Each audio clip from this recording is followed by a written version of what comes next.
You know what we have? We've got questions, yeah. But did you also know that we have socials? Follow us on Twitter, Facebook, Instagram, Google+, all at Questions We Have. Yeah, that's backwards. But you know what? Everything was taken.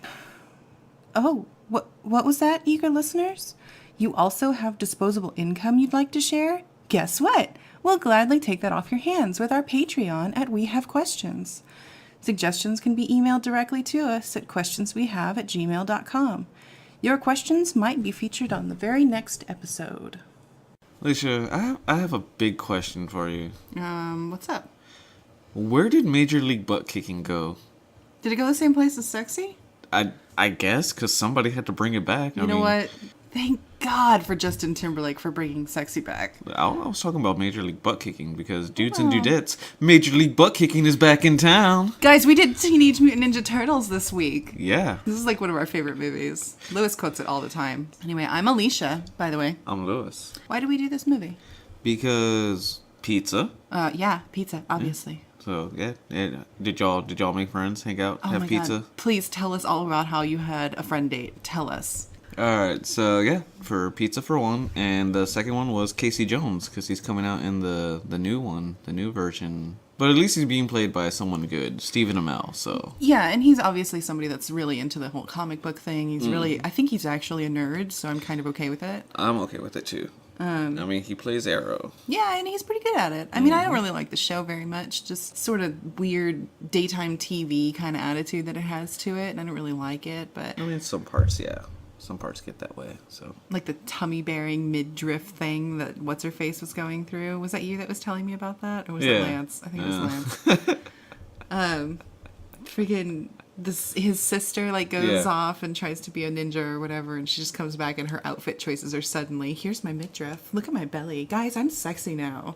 She was sexy before. She didn't need to wear the midriff showing shirts. Well, she didn't need to do it, but why is that always a thing with teenagers? Because I mean, I did the same thing. It's just I don't understand why it happens. You see, like, it's just a thing of teenagers. Like, even looking back, I'm still like, I don't know why the fuck I did that. Because teenage rebellion, which is a running theme in this movie. It really is. Yeah, teenage rebellion and the whole like how you treat teenagers is another aspect of the same theme. Yeah, it's really interesting. I mean, we're going to talk about it, but like it helps tie into the part of the plot of the movie.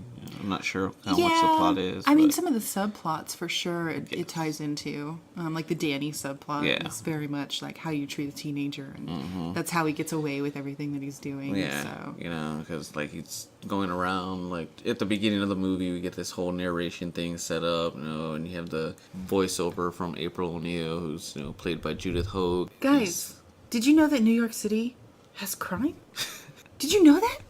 Guys, New York City has crime. When did that happen? I mean, I can't believe that they made a movie based off of that. Right? Like, that's how they do the intro. They do the intro just talking about all that and going on about it, and every newspaper has it on the front page for some reason. Strangely, every newspaper is the New York Post, is the one that I noticed. They just kind of push that, hey, it's New York. Yeah, just to make sure you know where you are. FYI, though, most of that filming was in North Carolina. I don't know where they got those papers then. Because obviously those are real people, right? So they only had a couple, like, famous landmark areas filmed in New York. Okay, so... our first introduction to this world is April O'Neil. She's also weirdly the one that's driving most of the plot until the climax time. It's weird. It's weird that she does that. She's the one that's doing the voiceover and everything like that. Anyway, so we get the introduction from April O'Neil. And the first time that we see her, she's wearing a yellow trench coat rather than a yellow jumpsuit. How did you feel about that as an 80s kid? Yeah, I wasn't really... I mean, I was like, whatever. I was pretty young when I saw this movie, though, so... There's only so much you can do, and it would have been cool, and like I saw a thing about it, like they were trying to go ahead and do that, but she kind of just nixed the idea. Well, it goes back to that whole things that work in cartoons don't really work in the real world. So it's like those jumpsuit things that are like popular right now, the whole romper thing, they're not attractive. They really aren't. They're just popular. That doesn't make them look good. Guys, this is really important. Did you know that New York has rats? Guys, New York has rats. When the fuck did that happen? She lives in New York. It's not her first time seeing a rat. This is true. I have a phobia of spiders. I don't react like that when I see a spider. I just, cower in fear in the corner. Anyway. So yeah, she freaks out and is like, like that nice freaking trope that was popular in like the 50s and shit, that women are afraid of mice and it's everything like a that really, crawls around. it's like a really cartoony, like Tom and Jerry moment. And Yes it is. whatever. So she gets jumped. And this is our introduction into the world. So, of course, the Teenage Mutant Ninja Turtles happen to be coming up to the surface for the first time ever and finding her getting mugged. And so help her. And it just happens to be that Raph also loses a sigh in this scene. Yep. Which is another weird running theme in this movie. Yeah. Whatever. And He just can't keep a hold of his weapons. He can't hold He's a his terrible weapons. ninja. Mm-hmm. I lost the sign. I can get it back, Mr. Splinter. I can get it back. Why is he Brooklyn? I don't know. Why is it, where is Brooklyn at, Alicia? Where Brooklyn at? It's in New York. Damn. Shout out to Brett Bayham. Yeah. Where Brooklyn at? Yeah, where is it? Splinter is listening to Leo give his report. I mean, we're just going to gloss over the whole April thing, because whatever. Hey, there's one thing that stood out about the April thing, though. Okay, go ahead. Sam Rockwell was there. Dun, dun, dun. Young Sam Rockwell. He went full crazy in the Green Mile. He did. And you know what? I'm okay with it. Yeah.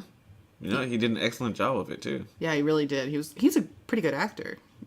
I'm not, you know what? Actually, I'm going to take back the pretty good. He's a really good actor. Yeah, that's right. Not everybody can go, full crazy and still come out on top, except for Tom Hanks. Anyway.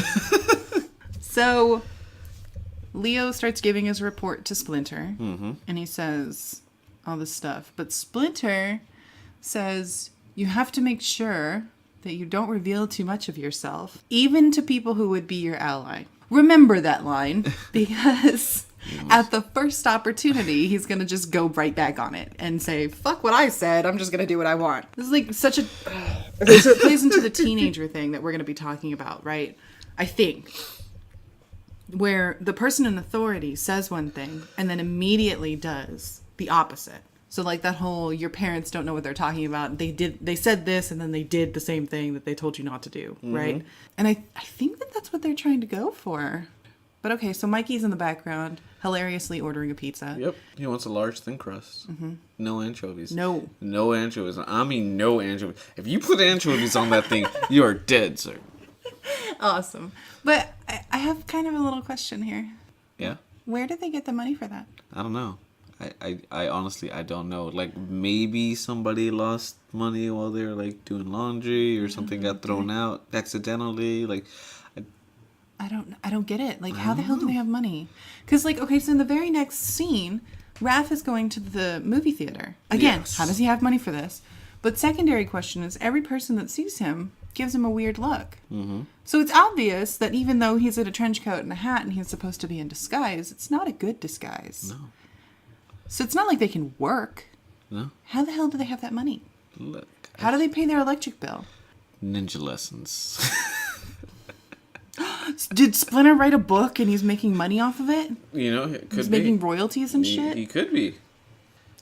I don't know. Also, weird product placement in this part where it's obviously Domino's who is delivering this pizza.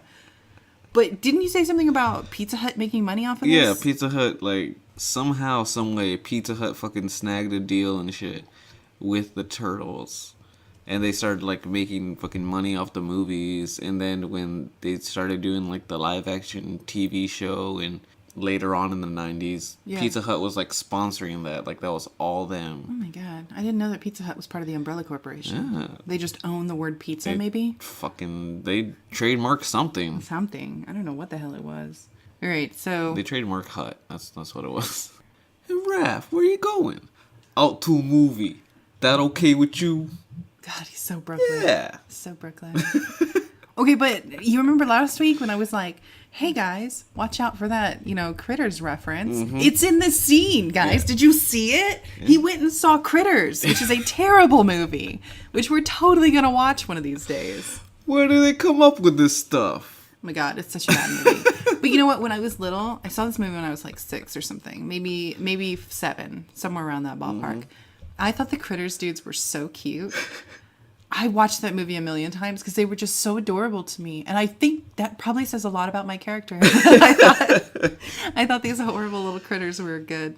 Whatever. They were that's cute. funny. They were like these little fuzzballs. Anyway, so he interrupts a mugging. Some lady getting her purse snatched. Yeah, he gets thrown back. They take off, and then they run into fucking Punisher of the Teenage Mutant Ninja Turtles universe, fucking Casey Jones, who pops up with his accoutrement of sporting goods in his big word. in his golf bag. I know big words. In his golf bag, and the only style hockey mask that I ever seen worn is by him ever. And he comes in, just tells them, hey, that was a crime, so this is the penalty. Pain 101. Yeah. Because he's Casey Jones. Sure. So he's beating them down for a little bit, and then Raph steps in. It's just like, look, yeah, they need to be taught a lesson. But not like that, this. they don't.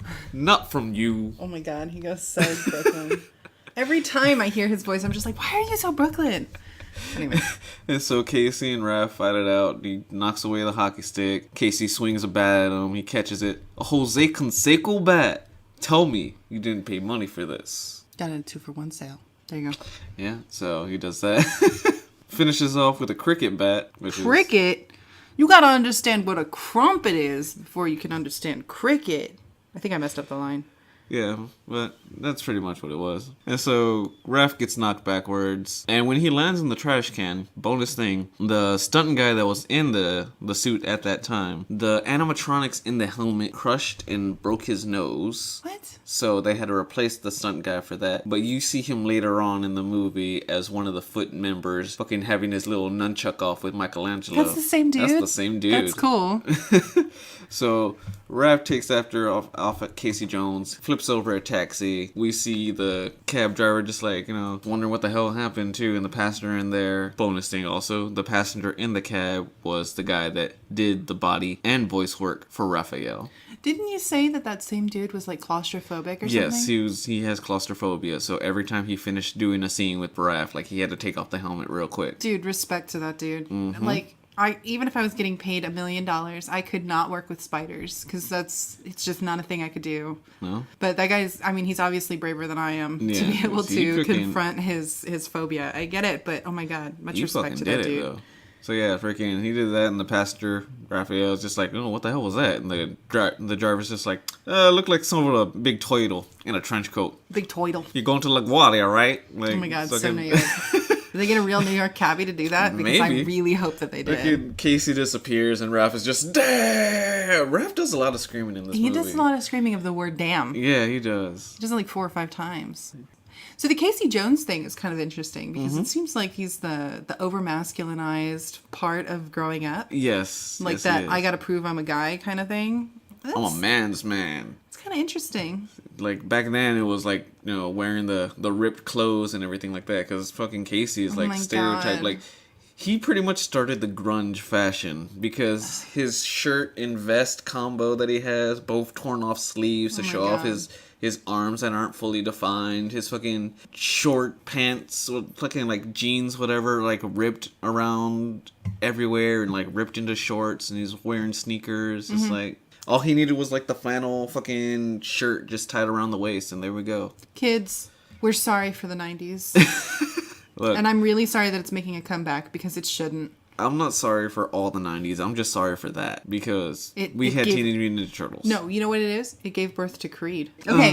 Raph gets home. And, freaking Dad's waiting up for him, Splinter, and it's just like, where have you been all night, son? Yeah, and it's another one of those teenage tropes from this time period, like the single light source while you're waiting for the wayward child to come home. Like, it's ridiculous. Main plot of the movie, April is on the case. Yes. For this Foot Clan rumor thing that she's chasing down that doesn't make any sense. That she had to ask many eyewitness reports from nobody that really knew anything, but Japanese Americans had suspicions about shit that happened years ago in Japan. Yeah, like, okay, how believable is this? Honestly. This doesn't make any sense. Okay, the real plot of this movie is there's some shit going on, and it vaguely reminds me of something that happened long ago in Japan. That's the plot of the movie. That is the movie. Because it's what April is chasing down on the good side. And then on the bad side, that's exactly why Shredder is going after the Turtles. He literally says, something about how you describe their fighting reminds me of... something familiar. Something from the past. That's literally the plot of this movie, is right there in that scene when he's talking about that. What the fuck makes these people think that this is a good reason to follow down this lead? Like, I can't get into it because of that. I mean, I love this movie. Don't get me wrong. I love this movie. But the plot of it is so thin. I don't understand why we as the audience are expected to accept this. Well, because like the main thing of this movie, like what's supposed to be the plot of, you know, driving home the whole shit that used to happen in Japan or might have happened in Japan, it was pulled from multiple different comic arcs from the books. Yeah. So that's kind of why they kind of like shoestring and loosely tied shit together. But this is during the time period where, like, DC was king, you know? DC was the one that was coming out with the Batman movies, and Marvel was the one that was coming out with those horrible movies from the Avengers team. I mean, you know, Captain we had America and Lou Ferrigno playing the Hulk. And like, so the Marvel side of it's really bad. The DC of it is supposed to be king, kind of like the opposite of what's going on right now. Yep. But then Teenage Mutant Ninja Turtles is neither of those. No, it's independent. They're just trying to cash in on things. Well, the comics franchise itself was actually doing pretty good. It was published by Mirage Comics. This movie was actually one of the highest grossing independent films. Really? Yeah. Well, that's really interesting. Yeah. Like domestic and worldwide. Like the thing That's got great. freaking shitload of money. So really it was Teenage Mutant Ninja Turtles that was the king of this time period. Mm-hmm. The point that I'm trying to drive home is that this is in the middle of a comics revolution. Yes. Where it's turning into the mainstream. Like, this is the very, very beginning of what we're seeing now. So it set up people in our age group to be completely huge nerds like us. Be the ones that are putting huge amounts of dollars into the Marvel and DC franchises today. So this movie is one version of the super thin plot line disguising a huge franchise. Yes. That's being put into movie form. Yes. Batman did the same thing. Like, it's a very thin plot. Yeah. And it's just, you have to know the background stuff in order to understand all of the characters and stuff. I understand what's going on. This is just a really good version of it, because for most of my life, I didn't even realize that the plot of this movie is, hey, this reminds me of some shit from Japan a million years ago. And I've watched this movie 700,000 or 800,000 times. Yeah, countless. I love this movie. But when you look at it, it's, I don't know if this is me being like an adult or what, but you know that dick cop that's like giving shit to April all the time, and he's like screaming at her and stuff? He's kind of the only one who is making sense in this whole movie. That's weird though, right? I don't really like it. Yeah, because he's just like in arms about everything. And it's just like, don't fucking tell me how to do shit. Yeah. I am the chief of police. I can do what I want. Okay, but the teenage thing comes into play right here. Is like the authoritative dad. Yeah. So I am the boss, the end. You don't get a say. Yeah. So the attitude is what April is reacting to. But when you actually listen to the substance of what he's saying, he's the only one that actually makes any sense in this movie. Because he's the one who's pointing out, this is not a plot. Yeah, like, look, am I supposed to take this shit seriously about something that a few people say is supposed to happen years ago in Japan by a secret band of ninja thieves? If they're secret, how do they know about them? And if they're ninjas, how would anyone know about their secret? I don't understand how this plot is supposed to work. There's so many asks in this plot. But sure, she's a great reporter and she's the one that's figured out this whole thing. Great. Except when she gets confronted by her boss after the beginning of the movie, when freaking Sam Rockwell and the gang tried to jump her when she was heading out to the van, and he was like, hey, you know, I'd like to know one of my best reporters gets mugged and all this shit, and here's my son who's a little teenager too, and he's just like, oh, I gotta, you know, talk to him and be parental to him, and then he puts his head in headphones, and I don't know where he got those headphones. He's literally talking to the person who is doing the reporting on this crime wave, and he doesn't stop and think, maybe my son might be a thief. Really? He's supposed to be an investigative reporter. I get so mad about this. It doesn't make any sense. How can you be super overprotective of your reporter, but not your own son? Yeah, like, it's a weird thing. I don't like it. Is it because she has boobs? I guess. I don't understand It's the it. boobs. That's what it is. I don't understand it. It doesn't make any sense. Okay, but so he's telling her drop off. Like, Yeah. stop doing it, stop doing it. Yeah. Meanwhile, Danny is back there stealing some of her money from her purse Yep. that she never notices is Nope. missing. Not even at the end of the movie when he gives it back to her. She is straight up confused why Yeah. he's giving her money. And she's just, what? What Yeah. is this? Really? You never noticed $20 missing? I would notice $20 missing from my wallet. Mm-hmm. But then again, I'm not the number one reporter in New York City in 1990. So maybe our financial situation is different. Good Lord. Okay, so he's telling her back off on the situation, right? And then she goes and confronts the chief of police dude. I'm assuming he's chief of police. Yeah. And chief of police dude yells at her, right? She's really just antagonizing people because she can. Yeah. Which is another teenage thing. Like, I totally went through this phase where it was just like, I'm smarter than you, so I'm just going to antagonize you at every given opportunity. I'm sorry for everybody that I did that to. But it's actually a teenage thing that a lot of girls go through. I don't know about guys because I'm not a guy. That's when you start wearing freaking midriff shirts and It everything. is not right when I there. started wearing midriff shirts. And showing off your belly and No, that was telling everybody. the midriff thing was when I was going through my drug phase. Let's get back to the Okay, actual so plot. she freaking talks to the... Yeah, okay, so she goes and confronts the police chief, who we're assuming is the police chief. I don't know if Yeah. he's the police chief or I'm not. pretty sure he is. And he goes and yells at her, which goes right into that teenage thing. She antagonized him, and then he turned around and started yelling at her, and she thought it was funny that he was yelling at her, like it was predictable. Yeah. So, okay. Oh, we should probably mention that. So Danny gets arrested in this scene. Yeah, sure, Danny does get arrested. In the middle of the press conference, you see Danny in the background, and he's getting arrested, and he even sees April. The cop, the dickhead cop guy, calls Charles, the head of the newsroom, and says, guess who I've got? I've got your son. Okay, this is blackmail. Yes. He's releasing Danny with the promise from the father that April will shut up. This is blackmail. Yes. Okay. This is all this is. This is blackmail.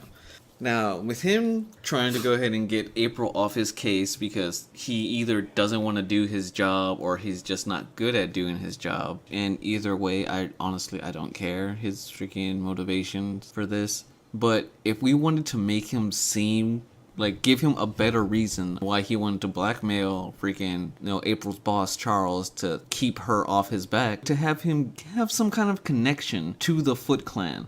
Like, he's, like, turning a blind eye to this shit. Sure. Like, something that would give him more of a reason to why he's a dick, why he hates April getting on this case about this fucking supposed ninja clan and all this freaking recent crime wave and shit, and to go ahead and help be like, look, you're her boss, keep her the fuck off me. Yeah, and all we would have needed is just an extended part of this scene where he's calling the dad, calling Tatsu before calling the dad, Or like, saying, hey, I've got one of your guys here, and you know what? He's the son of this guy, so I'm gonna get them to back off. Yeah. The end. You just needed 5 more lines of dialogue. That's it. I don't and get that it. would have made everything tie up better. It would have made a lot more sense than just a I'm a fucking jackass kind of thing.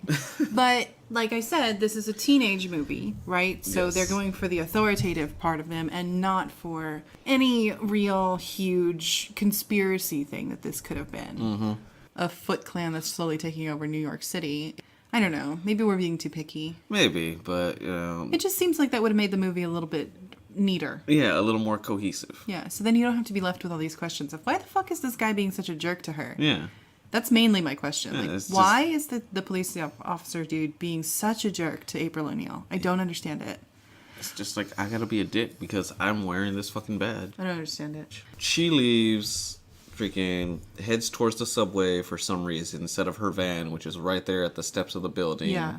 She goes towards the subway, gets confronted by the Foot, who the messenger guy is the guy that does the body work for Donatello. Cool. He says, hey, you need to back off. She wants to try and defend herself by pulling out Raphael's sai and trying to use it like a sword. And she's holding it dual-handed, like it's a broadsword or something, which is weird. And so that gets easily slapped away from her. Course. And she decides she's going to use her giant carry-on luggage purse to go ahead and try and beat them with that. And then she just gets slapped down. And then Raphael Ex Machina comes in and saves her again and takes her down to the sewer. They get followed, and then he pretty much brings her home. And everybody's kind of just like, what's going on? Mikey is not like that. He's like, can we keep her? That whole Mikey and interspecies erotica is kind of weird.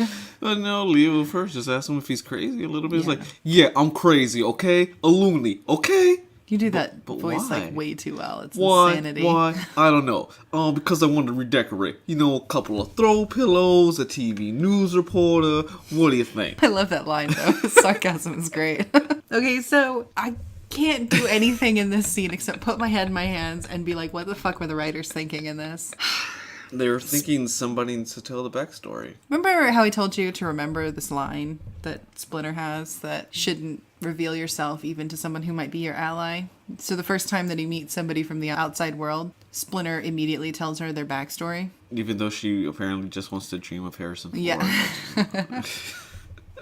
I don't get it. I don't.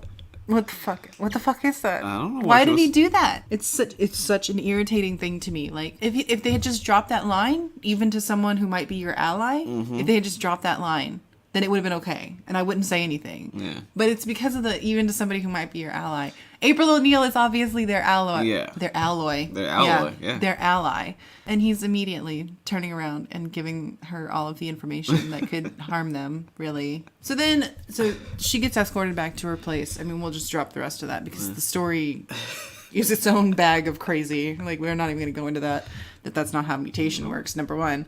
But we won't go down that road because I can suspend my disbelief. I totally can for this kind of series. For this kind of story, you know what I mean? Because it's actually a cohesive story. Maybe it doesn't make sense in the real world, but fuck it. Like, I can pretend. The one thing that I don't really grasp, and that's even pulling into the new ones, is the size of the turtles. Okay, even with the mutation, in the comics, the source material, and even in the cartoons, trying to stay close to that, they were only about 3 to 4 feet tall. Yeah, they're really short. That's short for a person, and that's pretty big for a turtle. Yeah. But for the movies, They're like 6 feet. they're like 5'6" to 6 feet tall. Like, they're pretty human size. And for the animatronic suits, I get it. Yeah. But for like the new ones, these guys are like freaking huge. Yeah. It doesn't make any sense. What the fuck? Look, the thing that I don't understand about the turtles is where the fuck do they get the weapons from? Explain that to me. Because the furniture I can understand because it's all broken and nasty and dirty and obviously had been thrown away. Okay, I can get that. Where the fuck did they get those brand new looking, beautiful weapons? Please explain it to me. Somebody forged them. Donatello does machines. He doesn't do forging.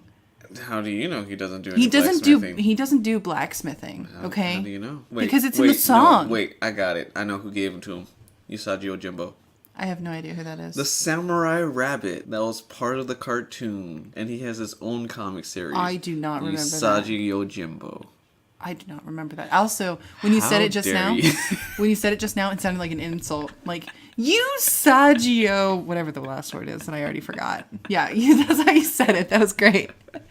No, I don't remember him. That's insanity. I'm sorry. I haven't watched him in 15 years. Whatever. Are you over it yet?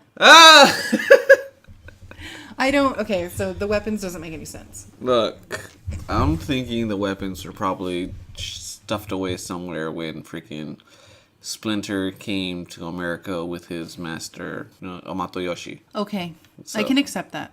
That seems like it makes sense. And I hadn't considered that, so okay. I'll accept that. Maybe. That's the only thing I can fully think of to be like concrete evidence. Yeah. Other than that, honestly. They escort her back to her apartment. Mm-hmm. Foot guy had followed them and saw where they lived. Yes. Right? Just some random nameless guy. And then they come and take Splinter. Why? Connection to April? That's pretty thin. That's very thin, but there's no other reason. I don't understand why he would have taken Splinter at all. Other than, I can't think of any reason to take him. So the rat, it has a name. It had a name. Your eye movements right now are just insanity. Your eyebrows are taking over your face. So that's just weird. I mean, that's just a weird... Why did he do that? I don't know. Like, They don't find out about it until they get back from April's after doing impressions and eating pizza. so April makes her on-air report the next day about the mugging. To another reporter whose name is also a month. What's her name? June. That's weird. Yeah. And she starts talking about the secret Foot Clan. Which is not a funky club for podiatrists. Unfortunately. That was a horrible, horrible joke to go ahead and add in there. It really was. That leads to Leonardo and Raphael having their fight. And then Raphael goes up on the roof. Casey Ex Machina sees Raphael trying to get his aggression out by exercising. Cool. Mm-hmm. Okay. I mean, I'm trying really hard to believe this movie. He's tuning his radio for something. He's probably trying to tune into some game, baseball game or something like that. I'm thinking more hockey game. So when Raphael gets attacked, Casey Jones immediately starts running over there, right? Okay. There's a shot during the fight with Raphael that I hate. They clearly show one of the Foot Clan throwing his size over the side of the building. Yeah, but you heard what he said, though. No. You must be studying the abridged book of ninja fighting. Nope. I mean, come on. Nope. How do you expect to beat me? No. No. Because later on, when they're doing that training montage, guess who has his size? Is it Leo? Why show us the scene? You know, it's like a 2-second little cutaway edit. Yeah. Take that out. Just that 2 seconds. Take it out. Give those 2 seconds to the chief of police dude, and then have it explained why the Foot Clan and the chief of police are in cahoots together. That's my headcanon, officially. Yeah. Just made it my headcanon. I mean, it seems a whole lot more feasible for him to be in cahoots with fucking Foot. But yeah, that is a weird thing for him to go ahead and throw the size off, and then they just magically come back. It's just the magic of the size. I mean, size ex machina. I don't get it. I don't get it. Oh my god, they're keyblades. That's what it is. So he throws it, and then it just magically reappears into his hand. That's it. That's canon now. There you go. You're welcome. Okay, so anyway, they go through this whole fight thing. They end up, the building starts burning down, and then they go to the questionable property of April's. Yeah. The car breaks down. Casey Jones comes along for some reason. Because he was hoping that was him. He was masked, so it's not like anybody knows who he is. This is true. And all those guys died. Yeah. There was a bunch of unconscious Foot people, and that building burned down. Nobody picked them up, so those teenagers are dead. I don't like that at all. You call this there and that over there family? Yeah. Yeah, apparently they do. So they get out to the farm. Yeah. And Tatsu kills a guy. Yeah, Tatsu totally killed a guy. Tell us about that. Go ahead. In the American version, because of the ratings board and everything, when he beats up the one Foot member that they just crowned before they went off to go ahead and fight the turtles and shit, and it's just like, look, now you're a member of the Foot Clan. He pretty much beats the shit out of him. Yeah. But for the American version and everything, they're just like, no, he's still alive. Like, we couldn't have him be killed and everything, because fucking kid. But in, like, the French version, in the script and novelization of the movie, Tatsu straight up fucking murdered that child. Yeah. Is he supposed to be like the bad version of a ninja? So like what Raphael could turn into kind of thing? Like, do you think that's the reflection they're going for? Of. So Raphael is unconscious. Mm-hmm. He fell through the ceiling and onto the ground and is barely alive. That's what Leonardo says. So they just dump him into a half full bathtub and call it good. Mm-hmm. Reptiles. Yeah. Guys, turtles are reptiles. Did you know that? Mm. We had to look it up because we both thought that they were amphibians, and then we were like doubting ourselves. They're reptiles, just so you know. Turtles are cool. Yeah. Just real life turtles, they're cool. Mutant Ninja Turtles are better, though. I wouldn't want that radiation sickness that would go along with it. How do you know there's going to be radiation sickness? Because it glowed green, and in the 90s, that means it's radioactive. So he's just dumped into the tub, and Leonardo's keeping an eye over him. Mm-hmm. And April has that weird scene where she just trickles water over his back. She wanted to contribute. But then they're trying to fix that old car that's there. Does Donatello have any driving experience? No, I don't know why Casey put him behind the wheel. I understand that they were like doing their male bonding, doing those fake insults while going through the alphabet and Oh my everything. god, those were so funny though. That shit was funny though. I get that point, but he has no driving experience whatsoever. The only thing we see him actually riding is a skateboard. Yeah. And I mean, they make a big deal at the beginning of the movie that was like their first trip above the surface, right? Mm-hmm. So he's never driven a car before. Yeah. So let's go ahead and put the inexperienced guy, voiced by Corey Feldman, behind the wheel. God, he was so big in the 90s. Yeah, because Goonies and Lost Boys. Remember when he had his Michael Jackson phase and he was dressing like Michael Jackson all the time? Teenagers. Hey, Michael Jackson was awesome, though. Yeah, I will agree with that, though. Michael Jackson's, like, the best. Anyway, but back at home, we find out when they come back, Danny's been living in their sewer. How did he know where they live? He didn't fucking find their place. Like, he just said, hey, they're living with April before the Foot showed up and, like, destroyed that place. How the fuck did he get there? Does that mean that there's, like, a map leading to their place in the Foot headquarters or something? Like, how the fuck does he know where they live? I guess. Maybe he fucking just asked around, hey, who found out where they lived at? Yeah, and it, like, that wouldn't be obvious afterwards, after he disappears from that, because he's having a conscience thing. Mm-hmm. He's having a Pinocchio moment where Jiminy Cricket just jumps up and says, hey, bro, you shouldn't have done that. Mm-hmm. Like, really? That's a weird thing. But, okay, so Danny's there. Yeah. Penicillin on the pizza.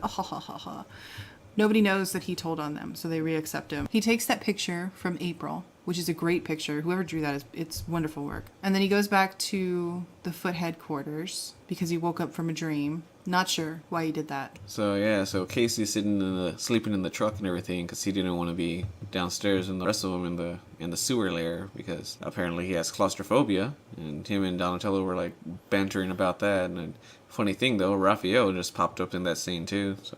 Yeah, and the guy that did the body work is the one that's claustrophobic. That's cool. Mm-hmm. Danny goes back to the Foot headquarters. Casey's following him. He goes to talk to Splinter. Danny does. He wants to talk to Jiminy Cricket, yes. And he's using Splinter for it. Like, yes. For whatever reason. Shredder comes in, and in his super creepy way is like, what are you doing? Danny says, nothing. Oh, you're lying. Well, obviously. He does this thing with, like, his Wolverine hand. I don't know what the hell those things are. He just does it with one. Yeah.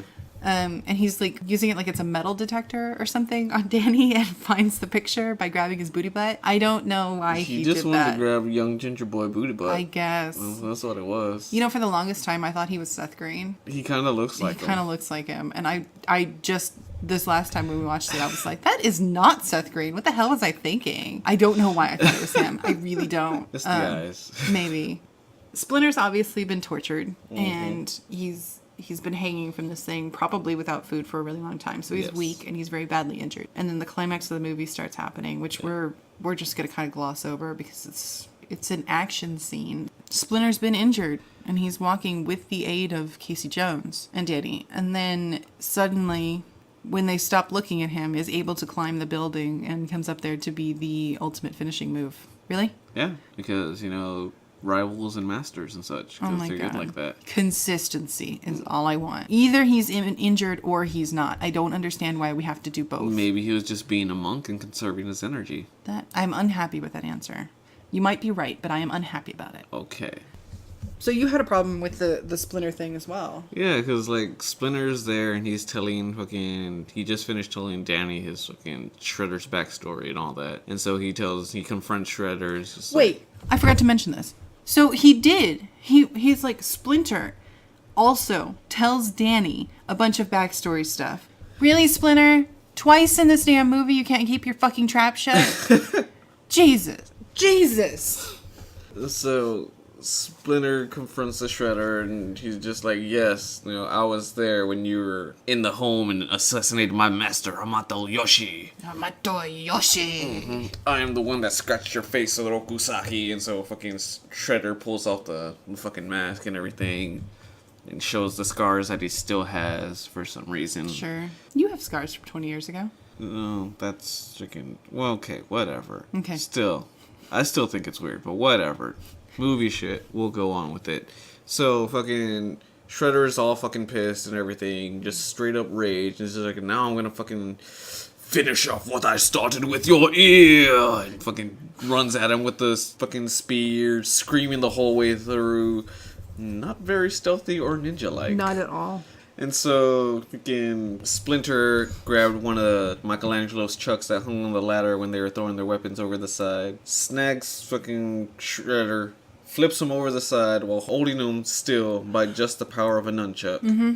But he couldn't walk a minute ago. He tells Shredder pretty much, hey, look, we all have our time to go, but when you die, it will be without honor. And Shredder proves that by trying to throw a fucking knife at him. Did he die, though? Well, he landed in a trash compactor, which was supposed to, like, crush him and everything since Casey Jones fucking, started it up. Yeah, also, Casey Jones killed a guy. He didn't kill a guy. He didn't kill a guy. Because fucking Shredder comes back in the second one. He doesn't really get all disfigured or anything. He just has a few more scars to add to the fucking 2 previous ones that he had. Wonderful. Like, what the fuck? And then he fucking just makes his helmet into fucking saw blades and everything. Everyone rejoices because, everyone's reunited, families back together. Reunited and it feels so good. Yes, they have reunited because they understood.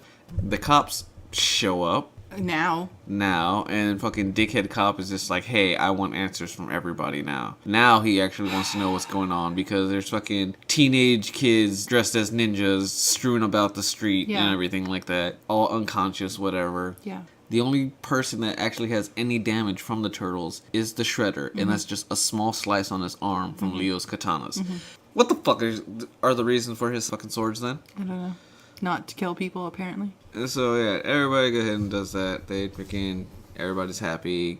Casey and April wind up together at the end because reasons. Because they're the only 2 humans that could have been together. And they don't want interspecies erotica going on. You remember how I told you that it really irritates me when you go to a movie that's supposed to be an action movie and then suddenly it becomes a romance movie at the end because the 2 main characters are always the people who end up together. This is a prime example of that.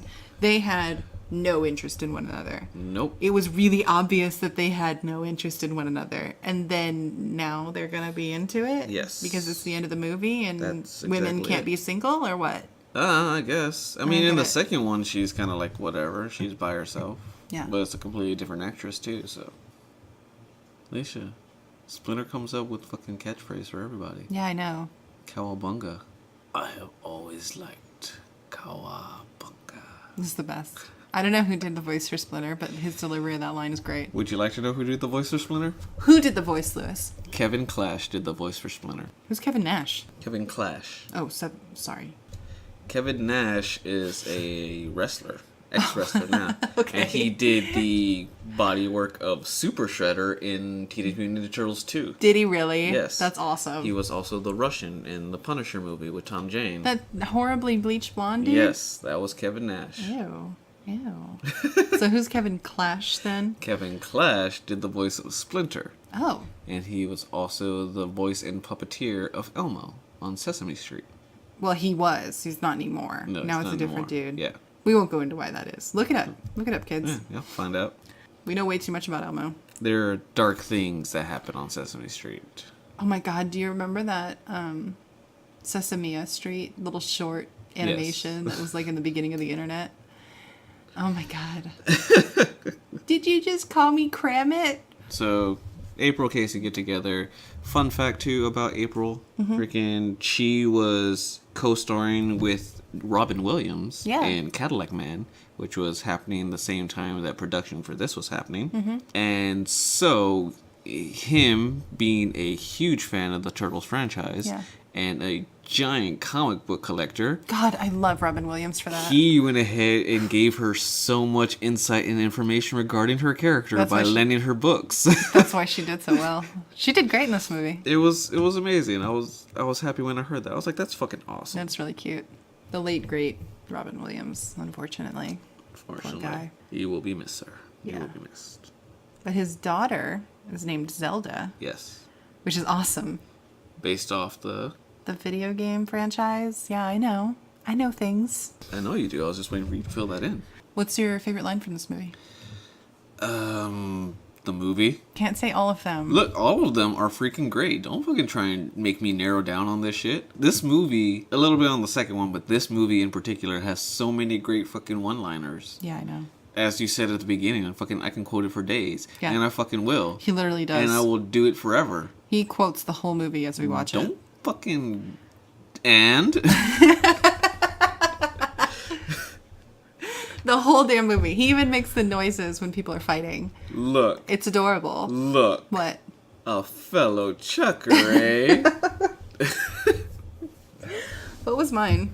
What was my favorite one? I don't know. What was your favorite one? It's really hard to say. Like, now I know why you did that. It's really hard to say. Well, it's hard to say. Oh, I know which one it is. Bossa Nova. And they both turn to him and he goes, Nova. Chevy Nova? And they shake their head. Excellent! Yeah! that particular scene. Bitchin'. Yeah, I know. Oh, man, they used to say bitchin' all the time on TV. You remember that? Yeah, Raphael said it right at the end. They were just like, what? Did he just say that? Yeah. Like, honestly, I didn't know what the hell he said for the longest time. And then I saw it. I was like, he fucking said bitchin' on there. You never noticed that? No. Wow. Yeah. Anyway. When like I first saw it and everything, I didn't know what the hell he said. I did. What the hell was he saying? That was back in the days when I could hear well, so. But after a few more, watches and everything, and I realized he said bitch, and I was like, that's awesome. And I was just like, yeah, that's why he's so fucking rude, because he can fucking cuss. So speaking of things that are bitching, What? we had somebody write in. What? Yeah, People listen to this? people listen to this. Well, thanks for listening, guys. I know, right? That's freaking So awesome. Okay. Yeah, What did he say? We had a guy named JB write in while talking about our previous episode of Winter Soldier that it was kind of weird for the elevator to be on the outside of the building. That's a good point. I think we glossed over that. Like, I don't think we even acknowledged I it. don't think we did either. I mean, we talked about them and like while they were all going down and there was no Aerosmith playing, but you Good call. I'm pretty sure it was because nobody was giving it up while it was going down. Okay, it being on the outside of the building, what, is it like a military thing? Don't you think it's like a strategic disadvantage there to go ahead and have kind of exposed? Yeah, but I mean, it's not in the war zone, so... Well, this is true. It's like in the middle of the city, but Wait, no, you know what? I can see, because I don't think that any military building would have an elevator on the outside like that. No, especially one supposed to be so secretive like that. Yeah, that just leaves it open for the Winter Soldier to assassinate somebody in the elevator when they're picking their butt. Yeah, That's shoot him right in the butt. Thanks, JB. Yeah, That's a good point. Yeah, thanks for that insight. Just like JB did, y'all can go ahead and let us know what's going on, please. If you see anything we miss or, you have any comments, of course, have any questions, insight, whatever it is, go ahead and, hit us up on our socials. Let us know what's going on. Yeah, we're on Twitter, Instagram. We haven't used Instagram yet. No, I don't think we have. No, we just haven't anything to put on it. We're on Twitter, Facebook. We're thinking about having a blog. Y'all should really let us know if we should have a blog or not, because we're still debating whether we want to do it or not. Yeah.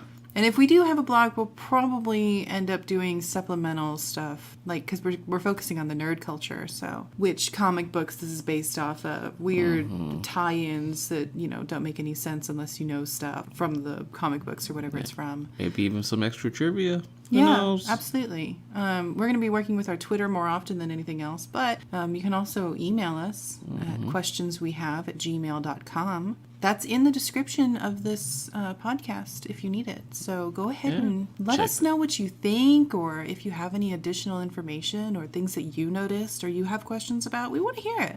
So what are we going to watch next week? Next week, we are going to watch X2. Is it because X-Men Age of Apocalypse is coming out? It's just X-Men Apocalypse. I don't care. It's Age of Apocalypse in my head. But yeah, because that's coming out. It's got similar themes going on in there. Yeah. It's got Nightcrawler. Yes, it does have Nightcrawler. What kind of similar themes can we think about while we're watching X2? A little bit of mind control, force evolution, survival of the fittest, the military stuff. There's always the military stuff. Also Magneto. Thank you, God, for Michael Fassbender. I was thinking about Sir Ian McKellen, but I mean, all right. I mean, absolutely. I don't know what I was thinking. I must have said the wrong actor. My bad.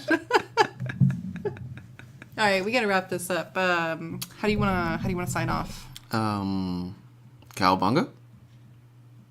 Cowabunga!